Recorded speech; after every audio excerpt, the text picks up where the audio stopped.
I'm a 38-year-old man, and I've been married to my wife, Aria, for 15 years. We have 2 kids, Jamie, who's 16 and in 10th grade, and Mia, who's 8 and in 3rd grade. Both our kids are bright students, and I've always been proud of them. Aria and I met when we were in college. She was studying nursing, and I was working on my business degree. We hit it off immediately, bonding over our shared love for outdoor activities. After graduation, Aria started working as a nurse at the local hospital, and I landed a job at a marketing firm. We dated for 2 years before tying the knot. Our early years of marriage were blissful. We were young, in love, and excited about building a life together. When Jamie was born, it felt like our family was complete. Aria took a break from nursing to focus on raising our son. 3 years later, we decided to have another child, and Mia came into our lives. As the kids grew older, Aria decided to return to work part-time. She loved being a nurse, and I supported her decision.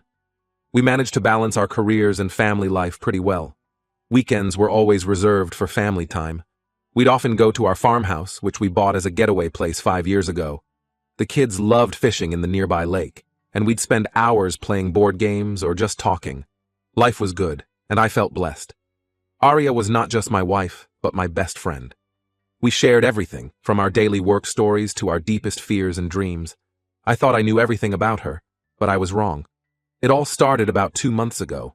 I came home from work one day and found Aria giving herself an injection. Naturally, I was concerned and asked if she was feeling unwell.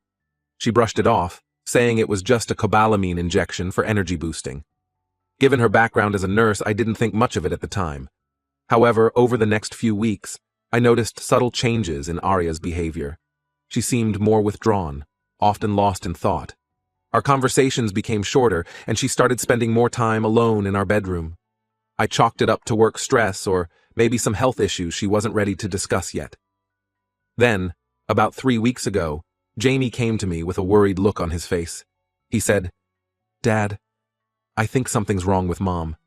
She's been acting strange, and I've seen her taking injections more often." His words sent a chill down my spine. I realized I couldn't ignore the signs anymore. I decided to take a week off work to stay home and figure out what was going on with Aria.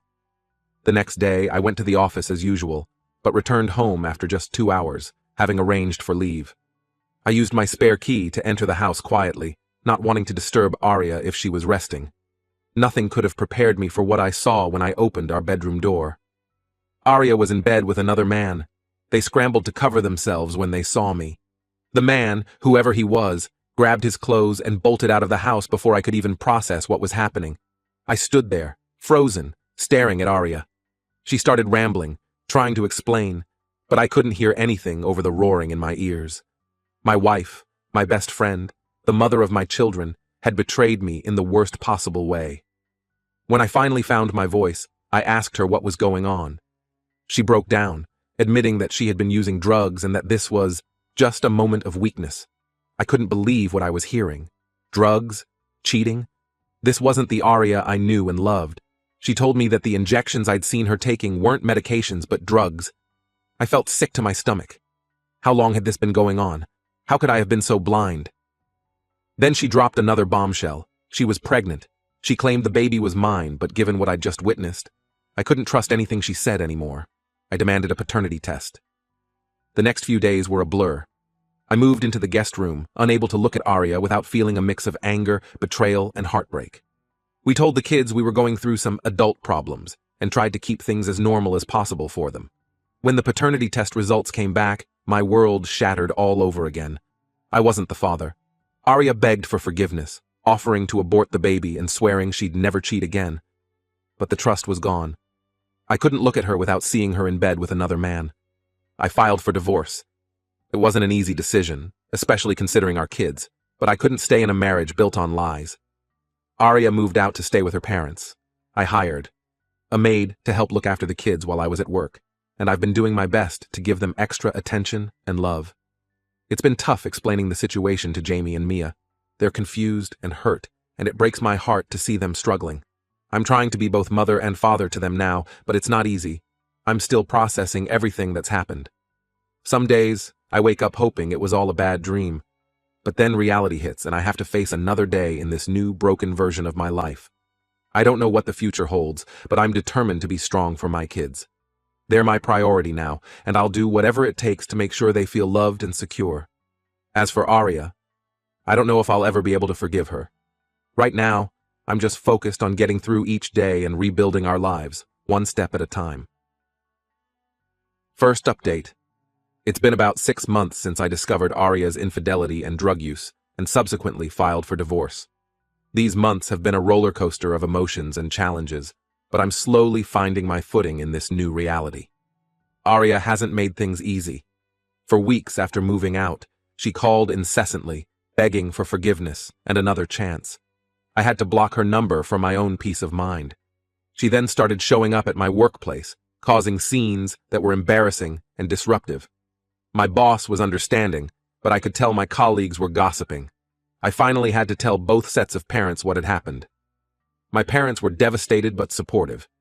They've been a great help with the kids, often coming over to babysit or just spend time with them. Arya's parents, on the other hand, were a different story. They couldn't believe their daughter would do such a thing and initially blamed me for not taking better care of her. They demanded that I give Arya visitation rights to see the kids. I stood my ground. I told them in no uncertain terms that I wouldn't allow a drug addict near my children. It might sound harsh, but my kids' safety and well-being come first. This led to a huge falling out with Arya's parents. They've cut off all communication with me and my family. The kids have been struggling, especially Mia. She doesn't fully understand why her mom isn't around anymore. Jamie, being older, has a better grasp of the situation, but I can see the hurt and confusion in his eyes. I've arranged for them to see a child psychologist to help them process everything. One night, about 2 months ago, things took a turn for the worse. I was helping Mia with her homework when we heard a loud crash from the living room. I rushed out to find Arya had broken in through a window. She was clearly high, her eyes wild and unfocused. She started screaming that she wanted to see her kids. I immediately called the police while trying to keep Arya away from the kids' rooms. She became more agitated, yelling obscenities and accusing me of turning the kids against her. Jamie and Mia, woken by the commotion, came out of their rooms. The look of shock and fear on their faces when they saw their mother in that state is something I'll never forget. When the police arrived, Arya tried to fight them off. They had to restrain her to get her out of the house. The kids were terrified, and it took hours to calm them down. That night, as I held my crying daughter and tried to comfort my shaken son, I knew I had to take more drastic measures. The next day, I filed for a restraining order against Arya. It was granted given the break-in and her erratic behavior. I also hired a security company to install a better alarm system and cameras around the house. It saddened me that I had to take such steps against the woman I once loved, but I had to protect my children. This incident, as traumatic as it was, seemed to be a turning point for the kids. They started to understand why I had to keep their mother away. Jamie, in particular, has become more protective of Mia and helps out more around the house. I've thrown myself into being the best single dad I can be. I've learned to braid Mia's hair. YouTube tutorials are a lifesaver, and I never miss Jamie's soccer games. We have a new routine now: family movie nights on Fridays, pancake breakfasts on Saturdays, and long walks in the park on Sundays. It's not the life I imagined, but we're making it work. Work has been understanding, allowing me to have a more flexible schedule. I'm grateful for that, as it allows me to be there for the kids more. I've also joined a support group for single parents, which has been helpful. It's comforting to know I'm not alone in this struggle. As for my personal life, I'm not ready to even think about dating again.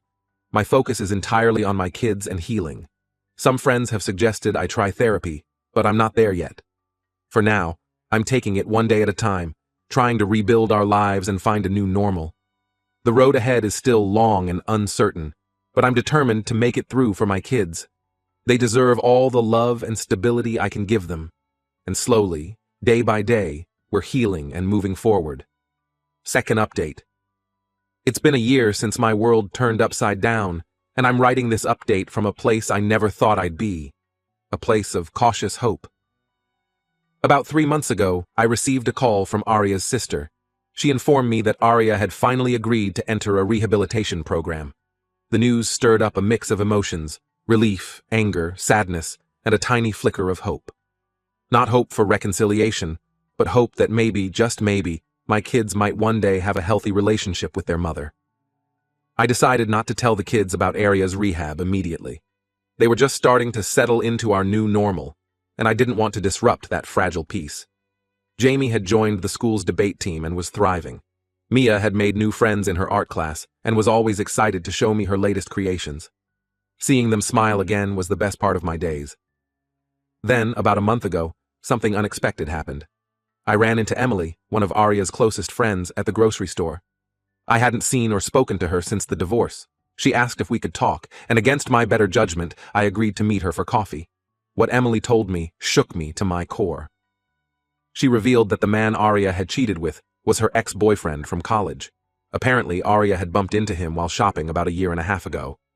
Emily, racked with guilt, admitted that she had encouraged Aria to reconnect with her ex. I was stunned. "Why would you do that?" I asked, struggling to keep my voice down in the crowded cafe. Emily's next words left me speechless. With tears in her eyes, she confessed that she had always had feelings for me. She thought that if Aria strayed, it might give her a chance with me. She never imagined it would lead to drug addiction and the destruction of our family. I left the cafe in a daze, my mind reeling from this new information. Part of me was furious with Emily for her role in this mess. Another part of me pitied her for carrying this guilt for so long, but mostly, I felt a renewed sense of loss for the life we once had. That night, after the kids were in bed, I allowed myself to really think about Aria for the first time in months. I remembered the good times, our first date, our wedding day, the births of our children. I found myself missing the woman she used to be, the life we had built together. But then I remembered the betrayal, the lies, the drugs, and I knew that there was no going back. The next day, I decided it was time to tell the kids about their mother's rehab. I sat them down after dinner and gently explained the situation. Jamie, ever the pragmatist, asked if this meant they would be seeing their mom soon. Mia's eyes lit up at the possibility. I had to carefully explain that rehab was just the first step, and that we would have to wait and see how things progressed. As for me, I'm still processing everything. The revelation about Emily and Aria's ex added a new layer of complexity to an already complicated situation. I've cut off all contact with Emily. Her actions, no matter how remorseful she might be now, played a part in destroying my family. I still have no intention of reconciling with Aria. The trust is gone, and I don't think it can ever be fully rebuilt. But I'm starting to think about the possibility of co-parenting in the future, if Aria can stay clean and prove herself responsible.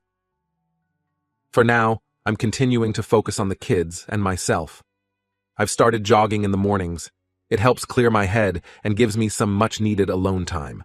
I'm also considering taking up painting. Mia's enthusiasm for art has sparked an interest in me, and I think it might be therapeutic. Life is still challenging, but it's getting better. The kids are resilient, and seeing them adapt and thrive gives me strength. I'm not the same person I was a year ago. I'm stronger, more cautious, but also more appreciative of the good things in my life. As we move forward, I'm hopeful for what the future might bring. Not a return to the past, but something new and potentially beautiful. In its own way. Only time will tell. Third update. Another 6 months have passed, and life continues to evolve in ways I never expected. The kids and I have settled into a comfortable routine, and there's a sense of stability in our home that we haven't felt in a long time. Aria completed her rehab program 3 months ago. Her counselor reached out to me about establishing supervised visitations with the kids. After much consideration and discussions with Jamie and Mia, we agreed to give it a try. The first visit was tense. We met at a neutral location, a family counseling center. Aria looked better than she had in years. Clear-eyed, healthy, and nervous. The kids were a mix of excitement and apprehension. Jamie tried to act cool and distant, but I could see the emotion in his eyes. Mia, on the other hand, ran straight into her mother's arms. As I watched them interact, I felt a complex swirl of emotions. There was relief that Aria seemed to be doing better, sadness for the time lost, and a lingering anger that I'm still working through. But seeing the joy on Mia's face and the carefully hidden hope in Jamie's eyes, I knew we were doing the right thing.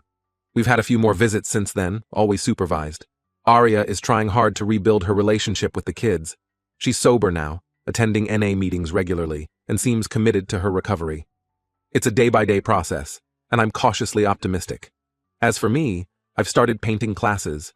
It's become a form of therapy I never knew I needed. There's something cathartic about putting brush to canvas, creating something new from a blank slate. Mia loves that we can paint together now, and even Jamie has shown interest in learning. Work has been going well. I recently got a promotion, which has been both challenging and rewarding. The extra income has allowed me to start a college fund for the kids, something Arya and I had always talked about but never got around to doing. I've also started dating again, tentatively. Nothing serious yet, just coffee meetups and casual dinners. It feels strange to be back in the dating world after so many years, but it's also exciting. I'm rediscovering parts of myself that had been dormant for a long time. The kids have been supportive of me dating, especially Jamie. He told me the other day, "Dad, you deserve to be happy too." It nearly brought me to tears. Sometimes I forget how grown up he's becoming. Mia is thriving in school. Her art teacher has recommended her for a gifted program, and she's over the moon about it. Jamie is starting to think about colleges. It's hard to believe he'll be leaving for university in a couple of years. As for Arya, we're learning to co-parent. It's not always easy, and there are still moments of tension and old hurts that surface. But we're both committed to putting the kids first. She's found a job at a local clinic, working part-time as she continues her recovery. Looking back on the past year and a half, it's amazing how much has changed. There were days I didn't think I'd make it through the nights when the pain and anger felt overwhelming. But here we are, moving forward, healing. Life isn't perfect. There are still challenges and difficult days, but there's also laughter in our home again, hope for the future, and a sense of peace that I thought we'd lost forever. I've learned a lot through this journey, about resilience, forgiveness, both for others and myself, and the incredible strength of family bonds. Our family looks different now than it did 2 years ago, but in many ways, it's stronger. As I sit here writing this update, I can hear Mia laughing at some silly joke Jamie just told. They're in the living room, working on a puzzle together, something we've started doing as a family on weekends. It's these small moments that remind me how far we've come. I don't know what the future holds.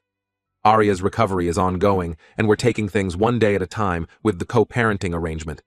My own journey of healing and self-discovery continues, but for the first time in a long time, I'm excited about what's to come. To anyone out there going through something similar, hang in there. It gets better. It may not be the life you planned, but there can be beauty and joy in the new path you forge. Trust in yourself. Focus on what truly matters, and don't be afraid to lean on others when you need support. Thank you all for your kind words and support throughout this journey. Your encouragement has meant more than you know. Here's to new beginnings and the strength we find in life's unexpected turns.